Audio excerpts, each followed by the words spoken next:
दोस्तों, आज हम बात करने वाले हैं एक ऐसे विषय पर जो शायद आपके आसपास हर जगह मौजूद है, लेकिन हम अक्सर इसे पहचान नहीं पाते। हम बात कर रहे हैं जलन और ईर्ष्या की।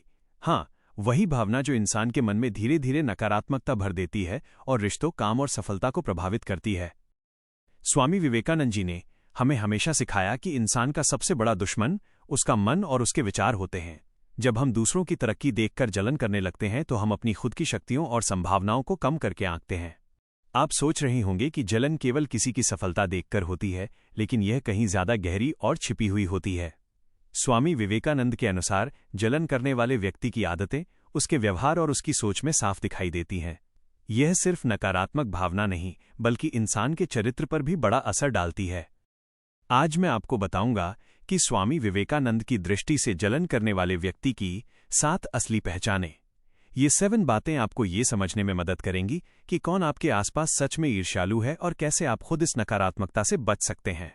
तो चलिए शुरू करते हैं इस ज्ञान की यात्रा और जानते हैं उन 7 संकेतों के बारे में जो दिखाते हैं कि कोई व्यक्ति जलन करता है। पहचान नंबर 1, हमेशा दूसरों की सफलता को नकारना या कम करके आंका करना। स्वामी विवेकानंद जी के अनुसार जलन करने वाले का सबसे बड़ा लक्षण यह होता है कि वो दूसरों की उपलब्धियों और सफलता को देखकर खुश नहीं हो पाता। वो अक्सर उनकी सफलता को कम आंकता है, छोटी छोटी गलतियों को बढ़ा चढ़ाकर दिखाता है और कभी भी ईमानदारी से उनकी तारीफ नहीं करता। सोचिए, जब कोई व्यक्ति सच में आपकी खुशी और तरक्की में खुश होता है तो उसका व्यवहार सकारात्मक और उत्साहपूर्ण होता है। लेकिन जलन करने वाला व्यक्ति हमेशा कोशिश करता है कि आपकी सफलता की चमक उसकी नज़र में फीकी दिखाई दे। उदाहरण के लिए, यदि आपके दोस्त ने कोई नया काम शुरू किया है और उसे अच्छा परिणाम मिल रहा है, तो जलन करने वाला व्यक्ति कह सकता है, अरे ये तो ज्यादा मुश्किल काम नहीं था, इसे तो कोई भी कर सकता था। मुझे लगता है ये काम लंबे समय तक टिक नहीं पाएगा।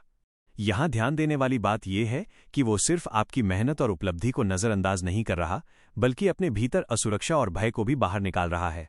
स्वामी विवेकानंद जी कहते थे कि जब हम दूसरों की सफलता को देखकर जलन करते हैं तो हम अपने आत्मविश्वास और आत्मशक्ति को कमजोर करते हैं।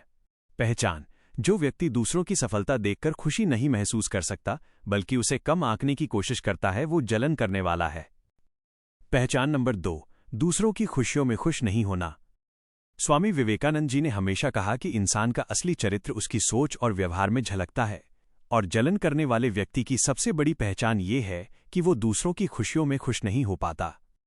जब कोई आपके जीवन में सफल होता है, किसी को नया कामयाब अवसर मिलता है या कोई अपने सपनों को पूरा करता है, तो एक सामान्य और अच्छे स्वभाव वाला व्यक्ति खुशी से मुस्कुराता है। लेकिन जलन करने वाला व्यक्ति उस खुशी में हमेशा कमी निकालने की कोशिश करता है। स्वामी विवेकानंद जी कहते थे, जब आपका मन दूसरों की खुशी देखकर दुखी होता है, समझो आप अपने भीतर की शक्ति को खो रहे हैं। पहचान नंबर 3, दूसरों की तारीफ करने में हमेशा पीछे हटना। स्वामी विवेकानंद जी के अनुसार जलन करने वाले व्यक्ति की एक और साफ पहचान यह है कि वो दूसरों की तारीफ करने से कतराता है।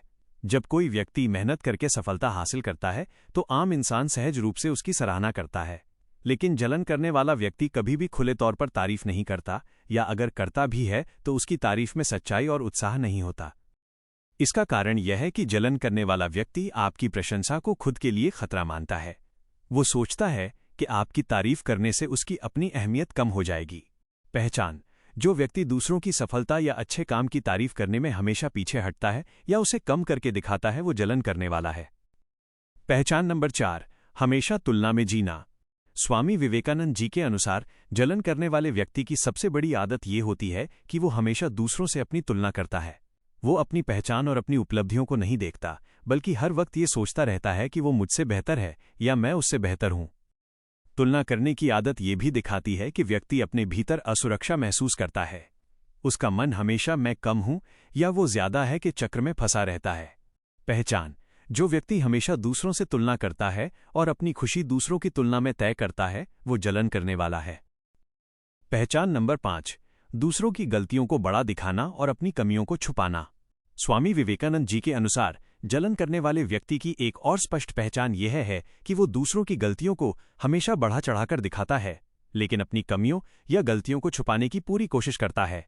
जलन करने वाला व्यक्ति उस गलती को इतना बड़ा बना देता है कि दूसरे की मेहनत और सफलता को नजरअंदाज कर दिया जाए। इसके विपरीत, जब यह व्यक्ति खुद किसी काम में गलती करता है तो वो उसे छुपाने या दूसरों को दोषी ठहराने की कोशिश करता है। पहचान: जो व्यक्ति दूसरों की गलतियों को बड़ा दिखाता है लेकिन अपनी गलतियों को छुपाता है, वो जलन करने वाला है। पहचान नंबर 6: दूसरों की सफलता पर टिप्पणी या आलोचना करना। स्वामी विवेकानंद जी के अनुसार जलन करने वाले व्यक्ति की एक और पहचान ये है कि वो हमेशा दूसरों की सफलता या उपलब्धियों पर टिप्पणी करता है या आलोचना करता है। सच्चा आत्मविश्वास दूसरों की सफलता को देखकर डरने या आलोचना करने की आवश्यकता नहीं महसूस करता, लेकिन जलन करने वाला व्यक्ति अपने भीतर असुरक्षा महसूस करता है, इसलिए वो दूसरों की सफलता पर हमेशा प्रश्न उठाता है।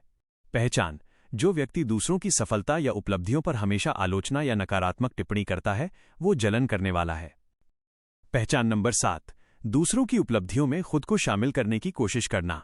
स्वामी विवेकानंद जी के अनुसार जलन करने वाले व्यक्ति की अंतिम पहचान यह होती है कि वो दूसरों की सफलता या उपलब्धियों में खुद को शामिल करने की कोशिश करता है। जलन करने वाला व्यक्ति हमेशा ये दिखाने की कोशिश करता है कि मेरी भी इसमें कुछ हिस्सेदारी थी, भले ही वास्तव में ऐसा न हो, ताकि वो खुद को बड़ा दिखा सके। स्वामी विवेकानंद जी कहते थे कि सफलता दूसरों की हो या हमारी, इसे ईमानदारी और सच्चाई के साथ स्वीकार करना ही वास्तविक महानता है। पहचान: जो व्यक्ति दूसरों की उपलब्धियों में खुद को शामिल करने की कोशिश करता है, वो जलन करने वाला है।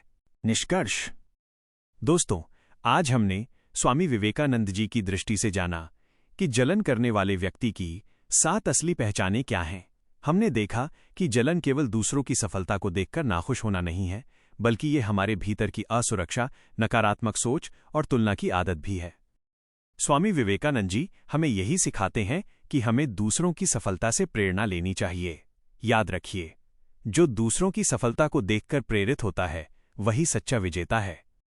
तो दोस्तों, आज से आप खुद पर ध्यान दीजिए और अपने मन से जलन और नकारात्मकता को दूर कीजिए। अगर आपको यह जानकारी पसंद आई हो तो इसे साझा जरूर करें। आइए, स्वामी विवेकानंद की शिक्षा को अपनाएं और अपने जीवन में सकारात्मकता लाएं।